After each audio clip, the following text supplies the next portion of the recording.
Some of Jesus' teachings have long challenged his followers. In particular, many point to certain verses from the Sermon on the Mount as recorded in Matthew chapter 5. Jesus said, "You have heard that it is said, 'You shall not commit adultery.' But I say to you that everyone who looks at a woman with lustful intent has already committed adultery with her in his heart.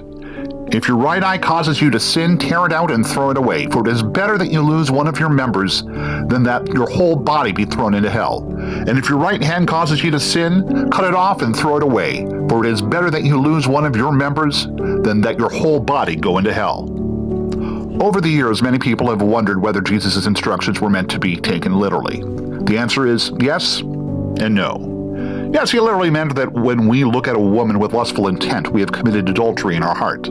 That's exactly what David did when he stood on the roof of his palace and watched Bathsheba bathing. This eventually led to an affair, her pregnancy, and the murder of her husband. Sinful thoughts lead to sinful acts. Would having his eye gouged out stop David? Sadly, no. A man with a lustful heart would sin regardless of how many eyes he had. When Jesus said, "If your right eye causes you to sin, tear it out and throw it away," he was using hyperbole. Hyperbole is a figure of speech that uses deliberate and extreme exaggeration to emphasize a point or create a dramatic effect.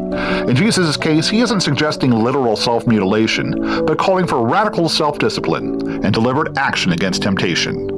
Jesus isn't concerned with how things appear. He's concerned with the condition of our heart.